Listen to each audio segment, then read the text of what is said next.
Buenas noches para todos. Primero que todo, por orden de honor y necesidad, por favor, un aplauso a Santiago Loza.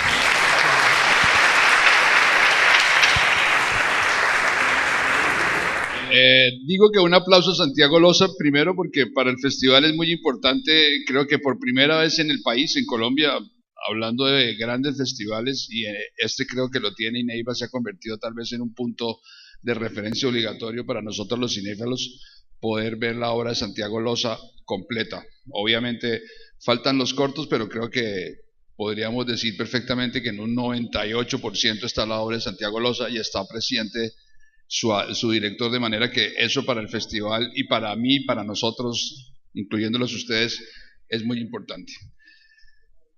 Recuerdo a Santiago viendo la primera película de él que se llama El extraño. Lo recuerdo mucho porque es mi película, ¿cómo decirlo?, favorita, porque creo que es de los pocos autores que se ha de alguna manera apartado, en el buen sentido de la palabra, de ese cliché, si se puede llamar así, que algunos críticos colombianos han dado por denominar el nuevo cine argentino. Y en ese sentido quiero, de alguna manera, sentirme muy honrado de tener a Santiago, porque aparte de tener un gran director de cine, tenemos un gran dramaturgo, y eso es muy importante. Para ustedes que si en algún momento desean hacer cine, hablar de cine, conocer de cine, creo que la palabra mágica para entender la estructura narrativa, las películas de Santiago Loza, el manejo del tiempo, la dirección de los actores, se reduce a dramaturgia, que es un elemento básico de la escritura de un guión, de la puesta en escena, como dicen los franceses, la mise en scène, del tiempo cinematográfico, de los tres valores del tiempo, que en las películas de Santiago creo que es algo único, y lo digo porque las he vivido y las he visto: tiempo, temporalidad y tempo. Para darle la palabra a Santiago, diría, ¿qué se entiende por dramaturgia cinematográfica en tus trabajos? Bueno, antes que nada agradecerte por la palabra, agradecer a Luis y Hernando por la invitación al Festival Sin Excusa, vuelvo a agradecer, y a ustedes por estar esta noche acá. Bueno, no sé cómo, es una pregunta un poco difícil, digo, hay algo que tiene que ver con la experiencia personal de cómo uno entiende el cine o cómo uno vive el cine, que creo que siempre para los que hacemos cine es una experiencia casi íntima, y que en realidad, bueno, mi primera película es Extraño, la hice cuando tenía 30 años, o sea que ya no era tan joven, y hago la película cuando yo entro en crisis con ciertas formas narrativas del cine, que yo puedo disfrutar, pero no me servían para expresarme. Con ciertas, yo había hecho, bueno, yo te contaba como la carrera de guión cinematográfico, y fui cinéfilo siempre, y sentía que ciertas formas narrativas que tenían que ver con formas muy más clásicas a mí no me representaban, y quería encontrar, bueno, había hecho trabajos previos donde había intentado buscar, y bueno, la primera película fue una película de búsqueda de tiempos y de lenguaje. Y creo que de alguna forma, ahora estoy terminando la última película, la séptima, y sigue siendo, esa búsqueda no está completa, son interrogantes que uno se va dando, y uno filma, o creo que yo siento que cuando filmo con una sensación física de que es el tiempo en el que percibo lo que estoy filmando, digo, es el tiempo que me demanda lo que hay al frente. Supongo después, o cuando se muestran, que ese tiempo produce irritación a alguna gente, otra gente puede soportar eso, pero hay cierta zona de contemplación de personajes que están, que transitan ciertas emociones o estados, y desde la puesta, desde la cámara, acompañar al estado. Quizás son películas que no tienen un peso fuerte en lo narrativo, o sea, no se apoyan en la anécdota, lo que se cuenta es mínimo, es muy pequeño, sino en cómo se cuenta, en cómo se transita esa experiencia. Uno de los grandes problemas del cine colombiano, y de pronto lo vamos a ver en Chocó, que la están dando acá, y tal vez no tanto en La Sirga, es la libertad de expresión en la puesta en escena de los personajes. Desafortunadamente nosotros tenemos una educación más radial, Nuestra formación educativa fue a través de Radio Sutatensa, la radio con los chistes, Ever Castro, Montecristo, y la televisión de alguna manera nos ha castrado literalmente. ¿Cómo se logra llegar a ese espacio de tiempo donde los personajes actúen sin necesidad de hablar, que es un poco lo que tú logras con tus personajes? Son demasiado universos tan perfectos que uno los oye mentalmente a través de los ojos y no a través de los oídos, porque eso creo que es lo que ha causado el cine colombiano, que nos volvamos más auditivos que visuales, desafortunadamente. Sí, lo que a mí me pasa primero es que, bueno, en esa crisis que entro con ciertas estructuras narrativas más clásicas, yo también empiezo a descreer de lo que se llama psicología del personaje bueno, esto que se llama decir cómo se construye, cómo se nos enseñó que se construye un personaje mismo desde la dramaturgia, digo, donde un personaje tiene un pasado, un futuro y no sé, todo eso, cuando en realidad el aparato psíquico es mucho más complejo, los seres humanos somos mucho más complejos que un personaje es una pulsión que está en un presente y no hay mucho más, o sea, no va a tener un mañana, no va a tener un pasado, y por ahí a mí me preocupa más cómo nosotros nos vamos a levantar mañana y pensar, y los personajes van a tener esa existencia tan precaria que dura lo que dura la película. Entonces, sí me conmueve o me conmueve un cine donde llega a donde las palabras no pueden llegar o llega a una zona donde sí, las palabras no pueden dar cuenta de eso. Digo, también yo tengo mi parte como de escritura de teatro donde trabajo la palabra. Entonces digo, bueno, el cine es esa zona donde la palabra no alcanza y aparece la imagen para expresar lo que no se puede expresar con palabras. O sea, la palabra es muda, hay que dejar que el espectador visualice lo que se está oyendo, no oír lo que aparentemente tendría que decir. Claro, no decir lo mismo o tratar de no decirlo, a ver cómo explicar. Me parece que siempre hay un terreno que ganó la televisión que tiene que ver con lo expositivo, con explicarnos todo y con exponer. Y para mí el cine debería ser un lugar donde la imagen diga más que la imagen misma, o sea que la imagen pueda sugerir algo sugerirnos un mundo que quizás no está solo en la imagen. Digo, entonces, para eso uno a veces trabaja con elementos, digo, lo que yo trato es de sustraer algunas informaciones a la trama, o sea, no sobreinformar, sino al contrario, sustraer información, informar mínimamente y que el espectador tenga que completar digo, entrar en una zona mucho más ambigua, que no quiere decir confusa, decir, bueno, donde yo tengo que completar lo que estoy viendo como espectador. Digo, aceptar eso que yo decía el otro día, como una zona velada de los personajes. Digo, los personajes tienen una zona a la que yo no voy a ingresar, no voy a exponer, y que el espectador tiene que aceptarla para poder seguir con el relato. Tendríamos que pensar entonces, siendo un poco deshonestos con el público, que la educación del espectador es importante en relación a lo que estamos viendo. Lo que pasa es que me parece que sin demeritar al público, ¿no? Lo que pasa es que el público, yo soy público, todos somos públicos, digo, uno convive diariamente con discursos cerrados y clausurados, digo, entonces es muy difícil cada vez que hay un discurso que está más roto, que está abierto, que no aceptarlo, porque queremos respuestas. Digo, y uno le pide respuestas a la ficción que la vida no las da. Digo, uno acepta que la vida está abierta por todos lados, que no, pero la ficción le pide que esté cerrada, explicada y empaquetada. Digo, me parece que lo que uno busca, porque es el gusto que uno tiene, o lo que yo me trato de encontrar cuando veo teatro, cine o literatura, bueno, son discursos que yo pueda completar o filtrarme. Digo, y algo de eso, creo que más que la educación tiene que ver con animarse o no a ese tipo de discursividades. Pero en ese sentido, y lo quiero poner en base, en boca de todos, viendo tu película El Ártico y El Extraño, y si han podido ver las otras películas de Santiago, tú logras un equilibrio casi como el de un malabarista en un filo de montaña entre lo que puede ser lo documental y la ficción, y ese filo se llama improvisación.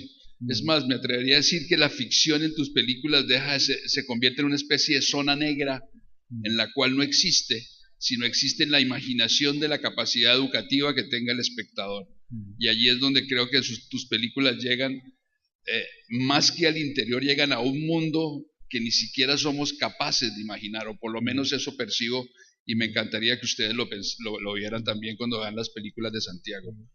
En esa medida, ¿hasta dónde la improvisación es capaz de romper la imaginación en las películas? Porque es dirigir un actor y darle la libertad expresiva a lo que tú quieres y que el espectador también la perciba desde tu dirección. Lo que pasa que yo creo que toda película tiene que ver con lo documental. Digo, si yo elijo actores es porque algo de esos actores me conmueven mucho. Digo, o sea, en los que vieron Los Labios había gente que nunca había actuado con actores más formados. Pero en todos los casos yo siento que toda película es un documental sobre alguien que a mí me conmovió. Digo, yo pienso la invención de la carne, esta es una película un poco maldita, van a ver una película maldita, digo, donde claramente está sostenida sobre dos personajes bastante enigmáticos, y a mí creo que yo pude hacer la película porque esos dos personajes, esas dos personas a mí me conmueven, me parecen que eran muy atractivas y estaban muy entregadas a lo que hacían, entregadas físicamente, anímicamente, existencialmente a esa experiencia. Entonces, digo, no, me parece que me perdí en algo. Pero más que una zona de improvisación, lo que hay es un trabajo de búsqueda de fracaso en las películas, digo, de buscar cierto grado de verdad dentro de un artificio total. La invención de la carne de todas las películas mías es la más artificial, la más rara. Y aún así uno trata de que en ese entramado totalmente artificial haya algo de verdad permanente. Ahí me surge una pregunta que tal vez muchos de los espectadores de aquí presentes comparten, es el cine colombiano, y perdonen que ponga ese ejemplo, se quiere caracterizar o pretende caracterizarse a partir de los trabajos de Víctor Gaviria, que no sé si lo conozcas, en el sentido que dicen que los actores naturales le dan cierta facilidad actoral, y a veces pienso que los directores confunden lo actoral y lo económico. Piensan que porque son actores naturales no cobran, pero no conocen el interior de los actores. En una película que se vio aquí, Los Labios, por ejemplo, tú improvisas con actores naturales. Sí. Dramatúrgicamente, ¿cómo sería esa explicación con actores ya con una estructura narrativa, actoral muy profesional, enfrentados a la improvisación de un actor natural, en el sentido de darles como una línea narrativa? Para mí es prácticamente lo mismo. Digo, en el caso de Los Labios es que la gente tenía que saber cuál era el cuento, el cuento que se narraba, es muy simple. Digo, tenían que saber, era como muy honesto que ellos sabían la escena que se contaba. Y un actor tiene que saber la escena que se cuenta. Pero sobre todo lo que por lo menos lo que intento en cada película es hacer que funcione, que esté viva la toma. Digo, es trabajar con el actor, sea un actor natural como le dicen acá o un actor profesional, trabajar estamos peleando por ese presente, porque haya algo de tensión en ese presente. Entonces digo, para eso yo voy acudiendo desesperadamente a todo lo que puedo, digo, a trabajar sobre todo sobre las huellas personales de cada actor, sea un actor formado o un actor. A mí me interesa trabajar sobre los rostros, sobre los cuerpos, sobre cierta verdad muy cruda que tiene cada actor. Que quizás se corre de ciertos parámetros de belleza pero me parece que para mí es lograr que en el presente algo nos conmueva, que nos emocione, aun cuando la construcción puede ser artificial o fría, que nos pueda emocionar. Sobre todo porque el presente se pierde cuando la luz se apaga. Deja de ser presente para convertirse en un presente tácito cuando la luz se apaga y el cine nos invade y nos empieza a mostrar una ficción que ni siquiera conocíamos o desconocíamos. Sí, para mí el presente se pierde siempre. El presente es una pérdida permanente, digo, yo así lo siento. Entonces creo que el cine lo que puede lograr mínimamente es la captura momentánea, ilusoria de un presente. En ese sentido, ¿cómo definirías la película que vamos a ver hoy, La invención de la carne? ¿Cuál es el presente y cuál es la ficción? Porque si leemos con detenimiento lo que dice el folleto, el tema, realmente cualquiera de nosotros estaríamos en condiciones de ser un objeto de uso personal desde el cine y desde la trama. Sí, en realidad la invención de la carne, la primera imagen que viene de la película tiene que ver con que yo me entero que en ciertas facultades, en alguna facultad de Argentina, había, así como se trabaja con cuerpos muertos para el estudio de la medicina, también se trabaja con mujeres, con cuerpos vivos para el estudio, en ese caso, de prácticas ginecológicas. Y para mí esa especie de modelo vivo, pensé que la persona que hacía eso, o lo poco que averigüé, era alguien que tenía que ver con una zona muerta, con alguien muerto. Y un poco trabaja, la invención de la carne trabaja sobre esta figura, sobre una especie de cuerpo femenino muerto que quiere estar viva, que quiere vivir, pero hay algo en ella que está entregado a esa sensación de muerte. Para mí esa fue la primera imagen, es solamente el comienzo después, y el cruce con un personaje que le interesa la materia, lo orgánico, y que tiene una necesidad de encontrar algo en su trayecto.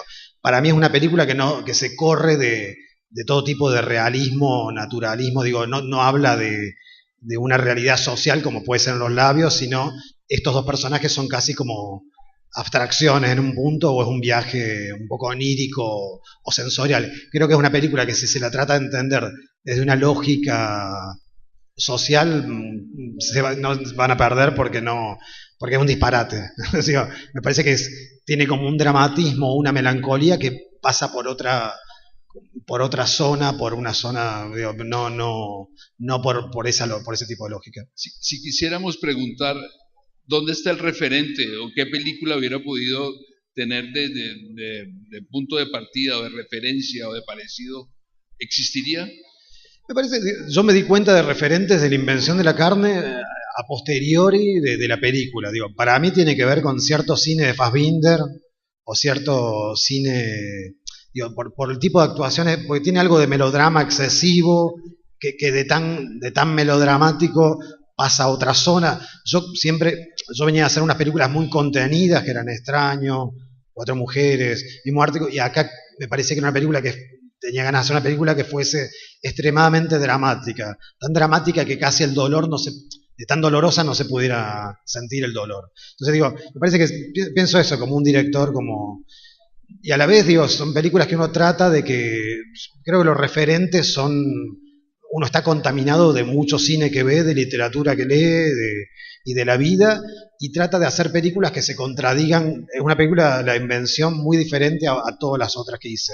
Entonces uno trata de que se contradiga con el cine que ha hecho antes. Digo, que lo refute, que lo niegue, y que por lo menos es una experimentación y también un fracaso. Digo, la película uno intenta y también falla en ese intento. Los invitamos a que sientan el dolor del cine en la imaginación de Santiago Loza. Gracias. Muchas gracias.